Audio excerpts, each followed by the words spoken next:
September 19th, 1881. James A. Garfield dies of wounds suffered in a July 2nd shooting. I looked it up, and guess what, baby? Garfield died on a fucking Monday.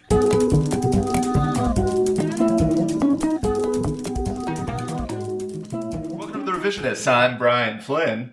I'm Zach Powers. And who's that coming over the mountain, joining us once again? Oh, pull up a log next to the fire. Get some beans ready. It's Jen Cowlick, everyone. Hi, everybody. I felt like I was doing a semi-cowboy voice, and don't know if that was actually ever the case. I'm very confused. Join the club.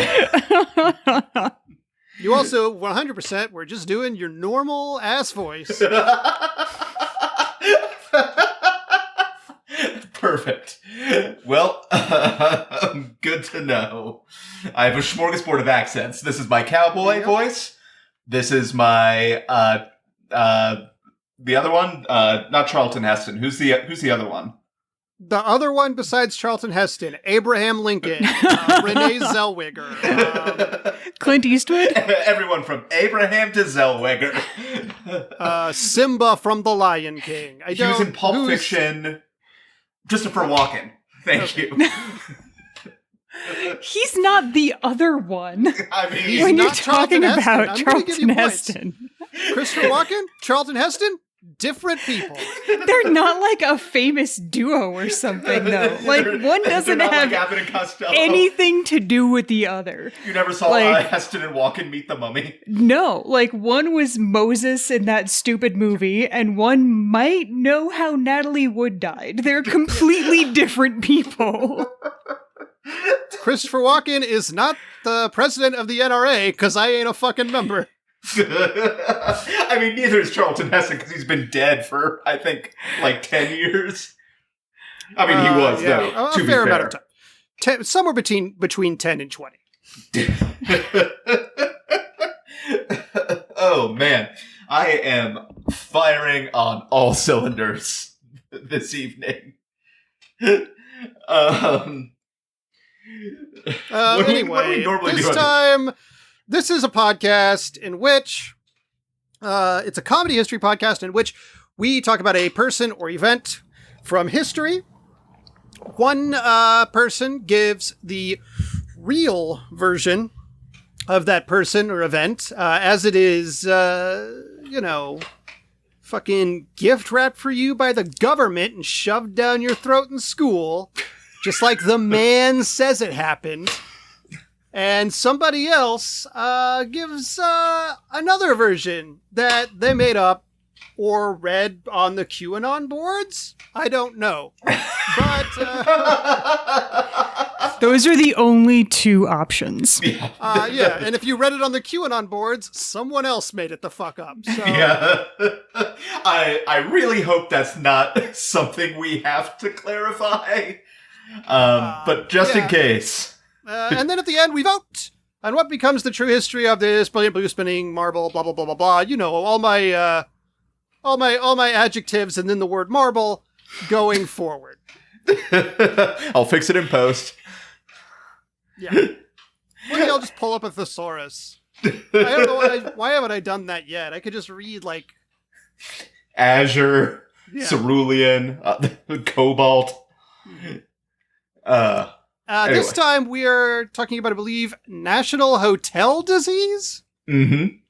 Yeah, I did not do the research for this one.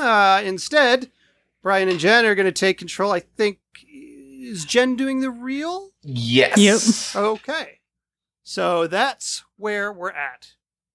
All right. And before we launch in, I want to remember to do this before we actually get into the part I need to warn people about.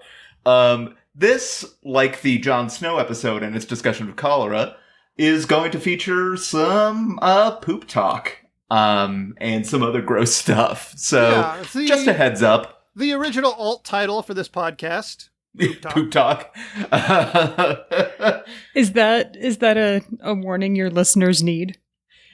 You know, I feel like that's a think- thing. It's a thing no. where it's like unpleasant enough for some people that if they came across it without being warned. I'm actually really excited to talk about all the diarrhea that went on. Oh. To be honest with actually. you, the It's the historical. likelihood that we are going to talk about poop in an episode that does not directly involve poop is already pretty high. Yep. You might as well just put that warning over the whole series. I feel like we don't often get into poop.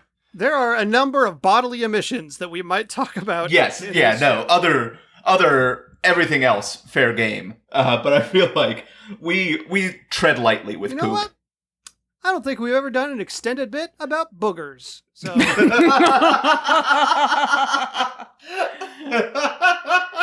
Well, you guys have your work cut out for you then.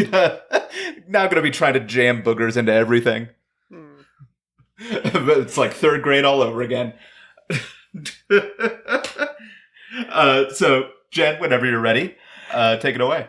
So I want to say from the top that I got a lot of this info from a Washington Post article, from Politico, from history.house.gov, which is like the history archive website for the House of Representatives. Something called Timeline, which is hosted on Medium, Wikipedia, of course, and the podcast Sawbones. They did a special episode on this as well.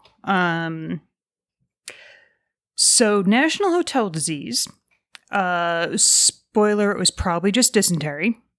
Let's just get that out of the way right now. This is your regular old gutter dysentery. Just your regular old... that we've all had. Yeah, I mean, your run-of-the-mill, regular workaday dysentery. It was nothing special, probably, except for who it affected and when it happened. So the disease outbreak at the National Hotel happened in the run-up to the inauguration of President James Buchanan, who was a really shitty president, so this was a fitting start. From Wikipedia, he was a states' rights advocate, minimized the role of the federal government in the nation's closing era of slavery. He is therefore consistently ranked by historians as one of the least effective presidents in history for his failure to mitigate the national disunity that led to the American Civil War. Least effective is like a very nice way of putting that. Because I feel like I've usually seen that as just like worse. yeah. Well, and it's, I mean, you always want to have some context. Yeah. I kind of get the feeling from everything that I've sort of heard and read about him that he was kind of like an Aaron Burr type, where he just wanted power for the sake of like having power. But his solo songs were great. yeah. Yeah, exactly. See, the poll I saw put him on the special list very high on the tried their best list of presidents. Oh, Bless go their fuck heart. yourself. Did their darndest. If it wasn't for that meddling dysentery, Yeah. he would have done a lot better. Well, and also being a racist. Yeah, there is also he is referred to a lot as not as pro-slavery but as an anti-abolitionist, which I submit to you is fucking stupid. Like it's a it's a stupid distinction to make, because even in the 1850s, like even when slavery was still going on, people knew it was the wrong thing to be doing. Like it wasn't a mystery to anyone, like what was going on. So yeah. Okay. But I'm trying to find this is again like the tried their darndest list, where it's like a nice way of saying the same thing. Because if slavery is going on and you're like, I don't support it, but also I don't really want it to stop. I feel like you kind of made your choice. Yeah, Like if Kitty exactly. Genovese is being stabbed over in the next area, you're like, I don't really want her to be stabbed, but I don't want it to stop. You done fucked up a little bit. Yeah, no, he's near the top of the you done fucked up presidents. Also, definitely the best metaphor for the Not run-up to one the I American was Civil War. expecting at all. No, I think it was totally on the nose. I like it. I also wrote in my notes, he's the anti-James Garfield. Mm. He Died really on a liked... Monday. Oh, I Yeah. used that one. Oh, I've definitely used it. That's the one I've definitely That's used. the best one. And they're all at the end of the episode anyway, but still. So, the National Hotel it doesn't exist anymore. But at the time, it was the nicest hotel in Washington, D.C. But it was still filthy because this was the 1850s and it was Washington, D.C., which was a literal fucking swamp. It was literally a swamp. Yeah. There's literally a place in Washington, D.C. called Foggy Bottom that is like a nice place to be. Yeah. I'm pretty sure that was one of the original blues singers from the early 1900s, too. I think it was Muddy actually Waters and, what's Howlin' Wolf and Foggy Bottom, the big three. And of course, Mary Berry and Paul Hollywood say no Foggy Bottom. Right. We're keeping that. So even though this was the nicest hotel in the nation's capital, everything was dirty, poorly ventilated, and probably covered in rat shit. So even though the guests at the National Hotel were like really rich and fancy, the hotel itself was kind of a hovel. So all these like very fancy and important rich people came into town for the inauguration, including government officials, politicians. There were some higher ups in the military there. The inauguration itself, though, was in early March. I don't know why. It was in early March. Yeah, it was before they switched it. Yeah. Which I can't remember when that happened. Why? I can't remember why they decided like this time. It's January. I think it was to reduce just like the lame duck time. Period. Okay. That would make sense. Which, if they can just go ahead and do that again, that would be super. Right. Let's just kick him out like mid-November. Let's just get on with it. You're making certain assumptions that perhaps you shouldn't make. Yeah. I know. He's got to leave sometime. He got to die sometime. Anyway, so Buchanan and a bunch of other people actually came to town early in January. So there were actually two separate outbreaks. The first outbreak began in early January 1857, picked up speed mid-month, faded by mid-February, and then spiked again in March when the second wave of the inauguration crowd came to town. In total, about 400 people became ill and about 36 died. Some died from complications lasting months after their initial illness. Symptoms included diarrhea, vomiting, and inflammation of the mucous membranes in the stomach. Oh, no. And let me submit to you that the trigger warning at the start of this episode actually should have been for discussion of mucous membranes, because that is so much more gross. Really? Okay, well just the words. Yeah, no, it is a gross word. Moist mucous membrane. That's the only time we're going to talk about it. Red leather, Listeners, yellow leather. When you're done voting on the history, we've also got a poll up. Which is worse, poop or mucous membrane? Vote now on our Instagram or wherever. The winner gets a bucket of Nickelodeon gack. Yeah. You can't So do that on either television. the winner of the poll would either be poop or mucous membrane. Which vomiting. I guess we're okay. And no with. one else. None of the rest of us. Would be no, winners there. no matter who wins, Everyone else is a loser. So you're either going toward some shit or some mucous membrane with a bucket of gack. Oh yeah, that's true. Okay. Yeah, no, they're both here just waiting expectantly. We've got a tarp down. So the really weird thing about this illness is that sufferers often reported a recurrence of symptoms after leaving the hotel. As I said, some of them actually had recurrences of the illness like months after they had initially been sick. Buchanan also became sick that January with this mystery illness, and for a while, diarrhea was called the Buchanan Grips, which I thoroughly enjoy.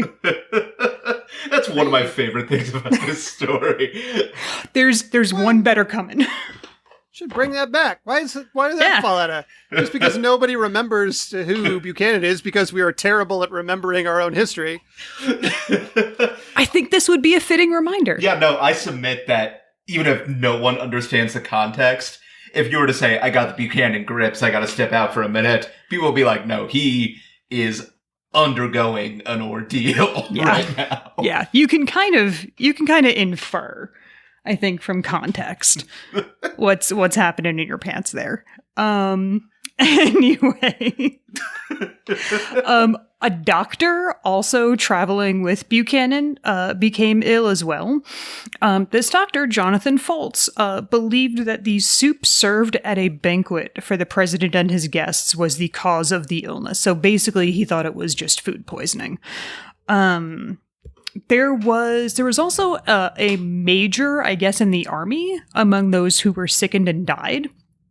And he was the only one to be fucking autopsied because, again, this was the 1850s and we were idiots. They found gangrene in his stomach. Oh, like, God. his stomach tissue was dead. That's We're just going to set that aside because we don't really know what to do with it, but it's a thing that happened. Just gonna put that in the Just box gonna- of things yep. we don't look at. Exactly. So anyway, Buchanan went back to Pennsylvania, which is where he is from, to recuperate. And all the fancy people left the hotel. And all those fancy people all those with their fancy assholes. diarrhea. Yeah. The rich man's fat cat.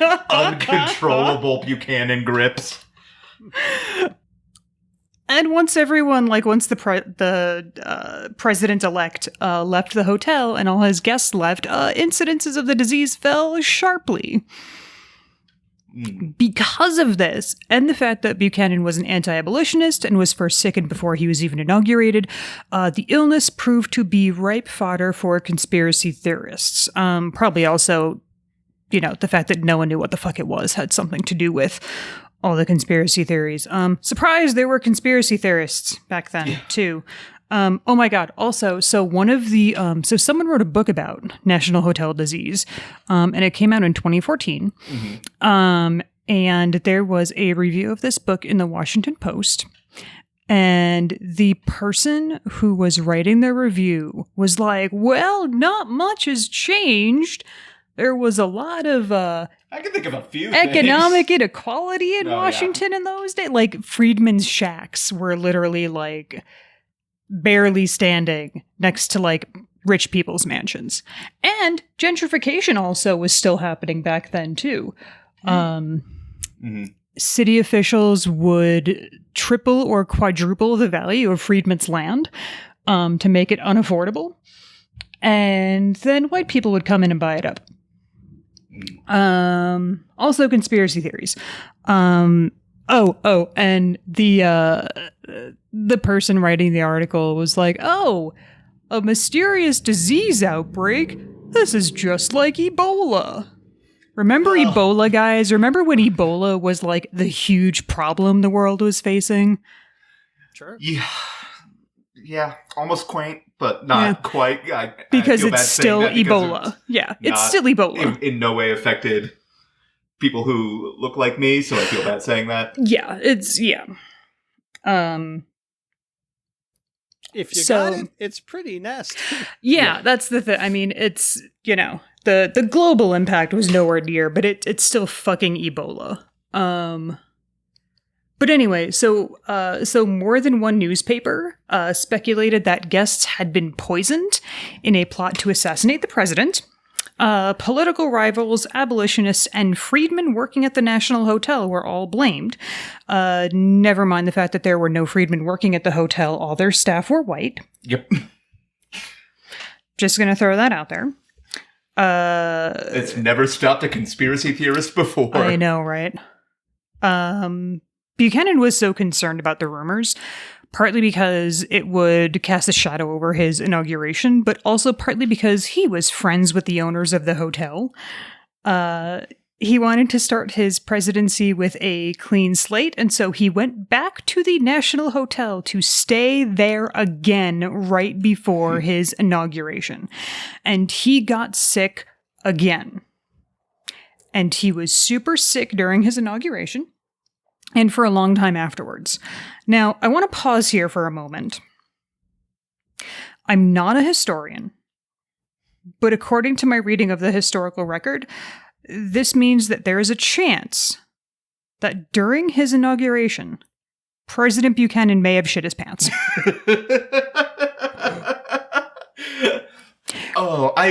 If I were to put together a pool of which presidents shit themselves during their inauguration, there'd be a few candidates on that list for me.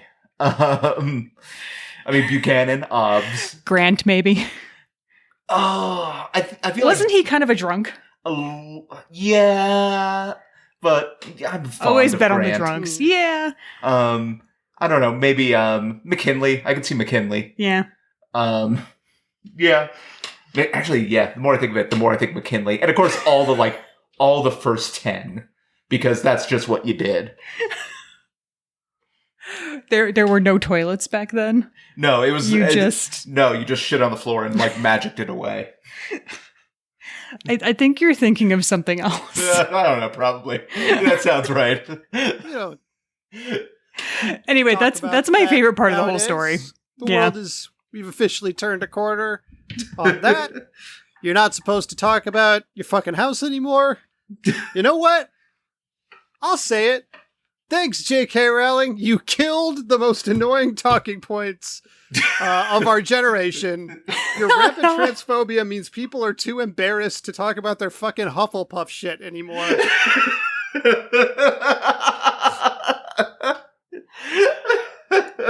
Thanks for being garbage. Yeah. It was over. It was time for it to end, and you made it happen at the cost of your own respectability. I didn't think there was a bright side, but you found it. That's why we call him Mr. Brightside. Yeah. Yeah. That's the Killers made a song about me, I guess. When I was too young to be the focus of that song. It would have been weird. You're right. That's the layer of unreality we need to really unpack. Listeners might be interested to know that this is especially funny because Zach basically never smiles. Oh, I don't know about that. I've seen it. Hey, pretty Zach, why don't you give us a smile? Sorry. Oh, God. Anyway, back to the diarrhea. So that's my favorite part of the story is that Buchanan probably shit his pants during his own inauguration, as opposed to someone else's inauguration, which would have still been funny, but not as funny. Just sitting at home in his recliner. So during this second outbreak, this is now the second outbreak, 2 congressmen from Buchanan's native Pennsylvania died. Another representative who was politically aligned with Buchanan died. And Buchanan's nephew, who was going to be his secretary, also died. Which only served to fuel the rumors for poisoning and assassination attempts. So what really happened? Arsenic poisoning was really unlikely. The only autopsy showed no brain damage, and in addition to diarrhea and vomiting, arsenic does cause brain damage. There was arsenic being used in the hotel as rat poison because this super fancy hotel, again, was full of fucking rats. I'm not kidding you guys. It was overrun with vermin. Welcome to the 1850s. What a time to be technically kind of alive. It's really unlikely that so many people were accidentally exposed to arsenic all at once, or even purposely exposed to arsenic all at once, because it doesn't explain the ongoing symptoms that people experienced after leaving the hotel and going the fuck home. It could also be cholera, which is basically caused by lack of sanitation. But vomiting is not really a thing with cholera. It's mostly like watery diarrhea and dehydration. Also, I think cholera was something that doctors of that era like knew about and could diagnose. Yeah, I might be wrong. Doctors were really fucking Jon stupid. Snow, Yeah. Like it seemed like they had enough awareness about cholera's existence to be able to look at some diarrhea and be like, "Yep, that's cholera. I also Yep, think there's one your of the- problem." There's also the problem that I don't think anybody loved James Buchanan, and I've heard there's often love in the time of cholera. Jesus fucking Christ. God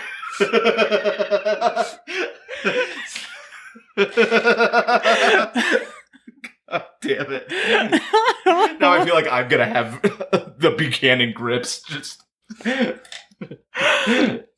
So, one more interesting piece of the puzzle. The mayor of DC and the Board of Health got together and decided that it was a poisonous miasma from a nearby sewer. Just in case you forgot what era we're talking about and how stupid doctors were back then. It sounds completely made up and just patently impossible. But there may be something to it, actually. The hotel was so poorly ventilated that some air shafts led nowhere. It's John McClane's nightmare, truly. Yeah.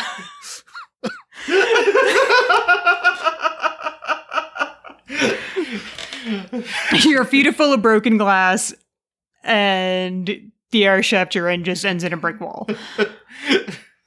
I'm just picturing I'm trying to buy a house, be like, listen, are there air shafts around? I need, or just how I get around. Yeah. That's like the next Hyperloop is just a bunch of air shafts around a city that a fucking Eggman can get oiled up and crawl inside. Again, something else that I feel needed a trigger warning more than poop talk. Die Hard 6, Die Hard or Property Brothers. It's looking like the Death Wish remake he did, basically. But the brothers are Jeremy Irons and Alan Rickman. Back from the dead, one of them at least. Zombie Alan Rickman. So, but some of these horrible air shafts actually did worse than nothing. They actually piped fetid sewer fumes directly into guests' rooms. In some rooms, the fumes were actually blowing in so strongly that if you held a candle up to the vent, the fumes would blow it out. I'm just picturing like someone walking into a room and just like smelling the sewer breeze, and then just like reaching for the mint on their pillow and be like, well, I guess this is my room. I'm actually just really enjoying like the idea of a rich person like having to spend the night in a hotel room that is full of vermin and smells like a sewer. The best hotel in the city. It's like, we can't complain, honey. This has 5 stars on Yelp. Yeah. This is the best it's gonna get. It looks like we have no taste. Yeah. Our room smells constantly of human shit. And probably dead rats. And living rats too. Yeah, living rats also. So that's the story of National Hotel Disease, which was probably dysentery. Oh, Jen, thank you. My story sort of revolves around, I think I had, at first I was looking at the wrong National Hotel Disease. I do apologize. But it turns out it does intersect in some ways. Because this was the 1850s, which was, of course, a golden age of indie rock and roll. Sure. Mm-hmm. And it was around this same time that Jeff Mangum and James Buchanan got together to form National Hotel Disease, Sure. which was a pioneering I hope you're exactly our age. Or older. Yeah, or a little older, yeah. Because if you're Gen Z, guess what? You didn't get that joke. And you know what? If you're a boomer, you also did not get that joke. But that's probably not the first one on this show. If you're in either of those two groups, strap in for the next 3 minutes as I lean in pretty heavily with this. Anyway, Buchanan played tambourine and glockenspiel. And, they found pretty moderate success at first, but they really hit the big time with the launch of their album In a Balloon Over Some Water. Fetid swamp water or regular water? I mean, really 6 of 1 at this point in history. Didn't even specify the type of body of water, just some water. Yes. And it was lauded for its originality and, let's say, challenging nature, I guess. My feelings on I realized as I was writing this, my feelings on Neutral Milk Hotel and In the Aeroplane Over the Sea in particular have changed since I was 22. A little bit. I mean, that album is much older than that. Definitely, that is an album I listened to in high school, full stop. Yeah. I didn't really start listening to it till I was... Stephen Colbert, I remember being in high school and Stephen Colbert being like, this is my favorite album before the Colbert Report started. Okay. Because it helped him deal with the death of his father in an airplane, I believe. Oh, okay. Oh, shit. Yeah, I could see that. And then, Stephen Colbert also, on the Colbert Report would have, the Apples in Stereo and other, related bands. I think he had, Of Montreal also. Yeah. Other bands that were, related to Neutral Milk. Anyway, that's for Pitchfuckers, our Pitchfork podcast, which we really need to rename. I'll do another take on that. I'll just bleep it. I think that's great. I think that's a great porn parody of Pitchfork. Where people give an album a 5.3 while just getting pounded. I was going to say, granted, you don't need plot, certainly, but what plot does that suggest? Because to be a parody suggests some sort of story structure to it. That there's a beginning, middle, and end. And granted, I suppose there is in Coitus. I mean, I feel like if it's Pitchfork, you don't really need a plot. Fair, I guess. National Hotel Disease toured the U.S. from Maine to the Kansas Territory, and really seeing the country up close convinced Buchanan that he hated it so much. He hated the country. And he was like, I'm going to run for president and just really fuck with them. And that alarmed Mangum, partially because, I was breaking up the band just when they were sort of getting big. But also he liked it when people weren't harmed by their leaders. I did a background search on Jeff Mangum to make sure he was a cool guy because I'm either going to make fun of him more or I'm going to center him more. I mean, and he seems cool. A great deal of In an Airplane Over the Sea is about the horrors of fascism, I guess, in a roundabout way. So I assume he likes leaders who don't murder their own people or cause their deaths unnecessarily. Yeah.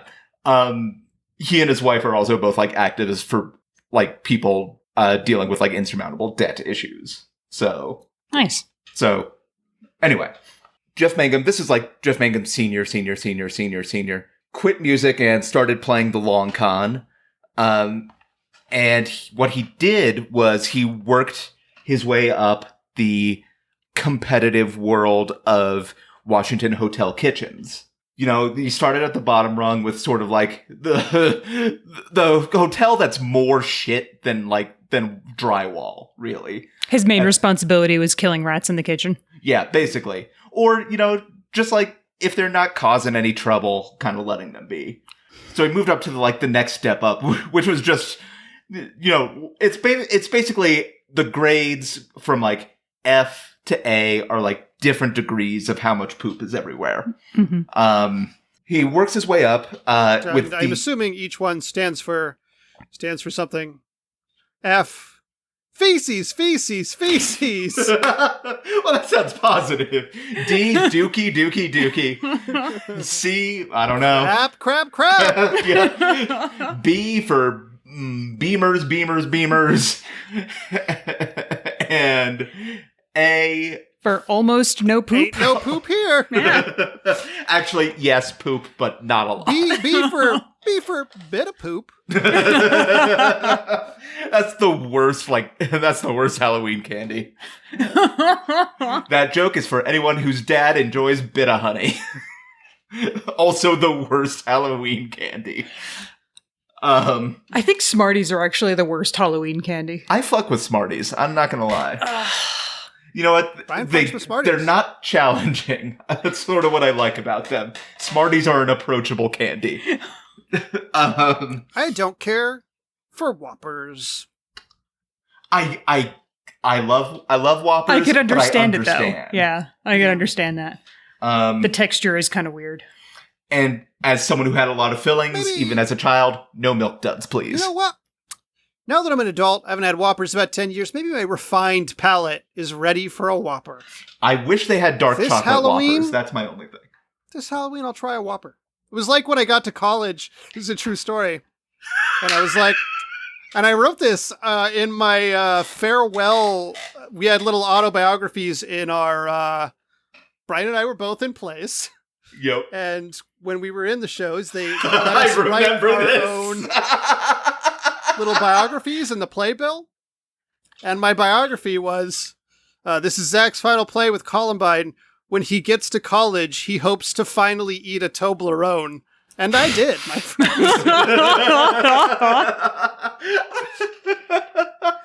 How was it? It was okay. It's just okay. Yeah, it's all right. I'd eat another one. I think maybe I've had 2 in my life now. I mean, it's just chocolate, right? I think It's there's like- something in it. Yeah, there's some shit in it. I like a Toblerone. There's also a picture online, I will try to find it somehow, of you can get like a Toblerone with like a custom word printed on the box. And it's a picture of a dude who got high and forgot he ordered a custom Toblerone that just says like Toblerone on it. Anyway, he was trying to work his way into the National Hotel because he knew like if Buchanan makes it, that's where he's going to be. But interview after interview, stage after stage, he just couldn't cut the mustard, as it were. And that's when he made a new friend, which was a small, ambitious, culinarily inclined rat named Frenchie. Frenchie. Yeah. Guess I couldn't come up with another thing. Frenchie sort of made a deal. She was, I think, a member of the Pink Ladies, if I'm not mistaken. Yeah. True. Accurate. Yep. Yep. So where in Brian's subconscious Ratso. was that stored? Rizzo. Wait, what? Her name Rizzo the was Rizzo, Rat. not Ratso. I thought it was Ratto Rizzo. It is Ratso Rizzo. But in the Muppets, the rat is named Rizzo, Yes. as a Yeah. reference to Ratso Rizzo. Yeah, that's sorry, I was going for. Usually we're in Muppets over here. Usually we're Yeah. speaking from a The Muppet. Muppets were like, just make this allusion to this X-rated film. Granted, it was unjustifiably rated X, but still. Yeah. It's still generally inappropriate for children. Sure. I forgot that was rated X. Jesus. Anything that had gay shit in it, they were like, X! Yeah. Yeah, that's true. So they make a deal. Frenchie will help Jeff Mangum become the cook at the chef at the National Hotel. And Mangum will let Frenchie live under his hat and kind of just not kill him and do its rat thing in the kitchen. So they go for the first interview and, they produce this soup. Mangum sort of lets Frenchie out. Frenchie swims around in the broth. So they bring it to the person doing the interview. That person, they taste the soup and they get just horrific, like antique diarrhea. Yeah. It reminds them of the diarrhea they got when they were a child.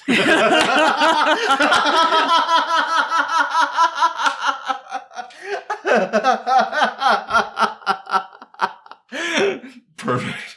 And so that vacates the position, and Mangum becomes the head chef at the National Hotel, which is right before the inauguration. The plan really gets set into gear. It's showtime. Mangum drops off Frenchie in the President's Soup, which the President's Soup also sounds like a bad one-act play. And that's the secret origin of National Hotel Disease. It's Frenchie swimming around in the soup, kind of just like pooping his little heart out. It was the soup. And it was the soup after all. Of course, it didn't work out because Buchanan recovered. And so Mangum was like, well, I don't know what else to do. And he starts a punk band called the Buchanan Grips. And Frenchie would go on to write the lyrics to The King of Carrot Flowers Parts 1 and 2. Oh. So... which were passed down in the Mangum family for... Yeah. And that's the... And I believe have oddly prescient lyrics that are weirdly could be applied retrospectively to the Holocaust, which had not yet happened. Yeah, that's true. I really forgot a lot of the lyrics to that particular song, but it's also the only title I remembered from the album. Because I remember the one that's like really brassy, that is like very much directly about Anne Frank. Yeah. Anyway, that's the alternate history of National Hotel Disease, the band and the poop. Well, there you go. Listeners, before we move on to Judgment, I want to say, hey, if you want, you should review this podcast on your podcast app of choice. Written reviews are especially helpful. They give whatever labyrinthine algorithm these crazy contraptions use a little more juice. And it puts more butts in the seats. I do want to throw out, we did recently, well, not recently, about a month ago, got a very kind review. And I want to thank the person with username OGTJT for leaving that.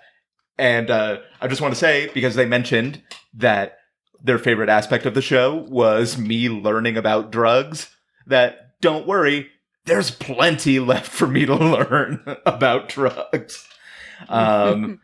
Very much inexperienced in that realm. So please teach me your ways, I guess, as hands-off as possible. Also, if you want to, say, write us a letter, leave us a comment, ask us a question, interact with us in any way, you can always do that at revisionistpodcast.com. Just go to the contact page, or by hitting us up on Twitter or Instagram.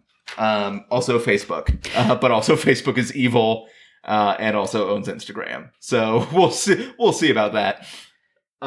Specifically, let us know which is more objectionable, diarrhea or mucous membranes. Yeah, yes, of course. We did, right. Wanted to make sure we got that. Yeah, here's what you do. Just say it one more time. Go to our page and just leave a comment that either says diarrhea or mucous membranes. No other context. And our page, let me reiterate, is at Ted Cruz on Twitter. So we'll do a count of that. Also, we have our Patreon, which you can use to pledge your support to the show to help us defray some of the hosting costs. Again, these are hard times.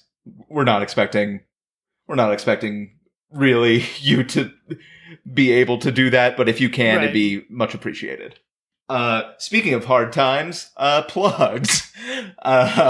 Register to vote. Make sure you're registered to vote, people.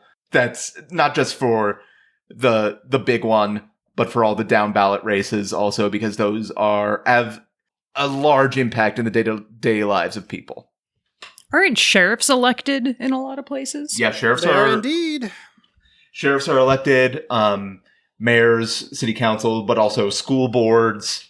things like that. So pay attention, educate yourself on who's running and the different ballot initiatives in your area, because are judges voted on like everywhere, or is it? Most places you can vote to retain or fire a judge. I don't want to say everywhere because I don't know for sure, but I'm pretty sure it's certainly here in Illinois. That's the case, and I believe in Colorado it is as well, from what I remember. Yeah, I think most places. I just Google them before you vote. Yeah, find a voting guide from a trusted source. It's difficult to look up every single judge and do a thorough, sometimes there's dozens and dozens of them. Yeah. But a trusted source will usually give you at least a sense. Yeah. And just for reference, Joe Rogan is not a trusted source of anything. Just to maybe just to pick a name and toss it out there. Pick a name at random. Say, want to get some DMT? Probably Joe Rogan, trusted source. Beyond that, I don't know. In terms of your thoughts and ideals, he shouldn't be the end of the ball game, let's say. But I don't know, did either of you want to mention anything plug-wise? I guess I'm still doing the Movie Trap podcast with my friends, Chris and Russell. I'm sure Brian will be back on at some point. And in theory, I think we're going to have Russell on this show at some point. Yes. So, all good things. You can check that out where there's podcasts. I kind of just, since we already talked about voting and stuff, I kind of just want to plug not listening to Joe Rogan. Who the hell of your listeners is listening to Joe? Just don't. I suspect there's probably some. Go away. Don't do it. Podcast run by a comedian, and this is a comedy podcast.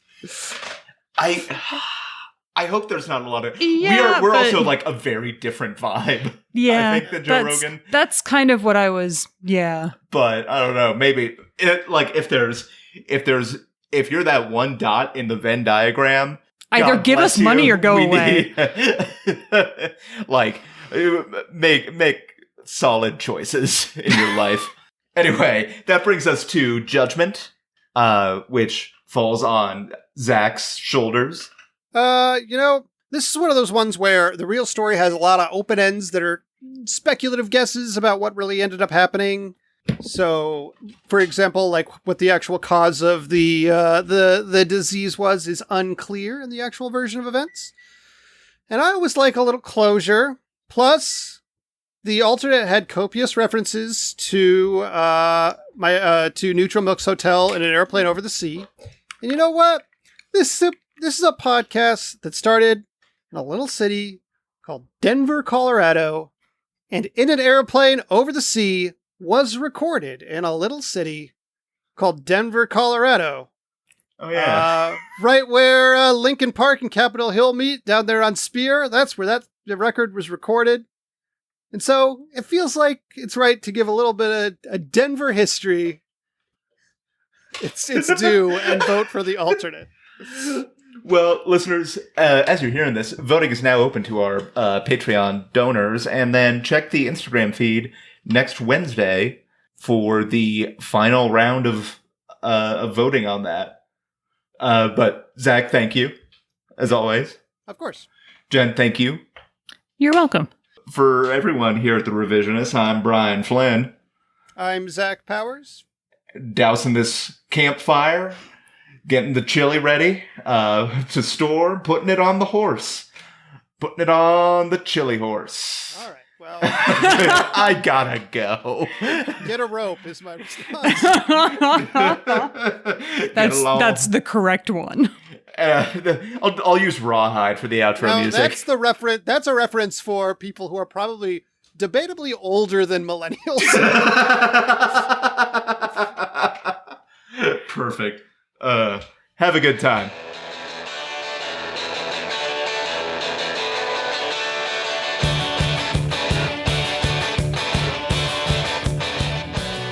September 19th, 1881. James Garfield dies after a July 2nd shooting by Leon Czolgosz, the Ringo of presidential assassins. September 19th, 1796. George Washington's farewell addresses published in newspapers across the country, below a mattress ad and above that day's Ziggy strip. Last one. September 19th, 1974. Happy birthday, Jimmy Fallon. I'd write a joke, but if he's not going to bother, why should I? September 19th, 1881. James A. Garfield dies of wounds suffered in a July 2nd shooting. I looked it up, and guess what, baby? Garfield died on a fucking Monday.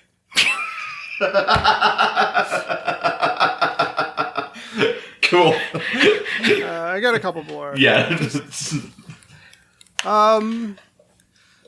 September 19th, 1881, or I already said 1881. September 19th, 1893.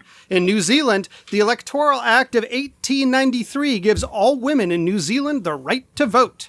The suffrage movement allegedly consisted of one Kiwi woman saying, "Excuse me, we'd like to vote," to which the government immediately responded, "Oh yeah, that'd be good." Kind of breaking out a different accent. I'm trying it. The New Zealand accent I'm not a master of, but I had to give it a go. And finally, September 19th, 1940. Witold Pilecki is September 19th, 1940. Witold Pilecki is voluntarily captured and sent to Auschwitz to gather and smuggle out information for the resistance. He then escaped, then, after the war, got captured by the Soviets and killed by Stalin. Straight up, how have we not done an episode about this dude?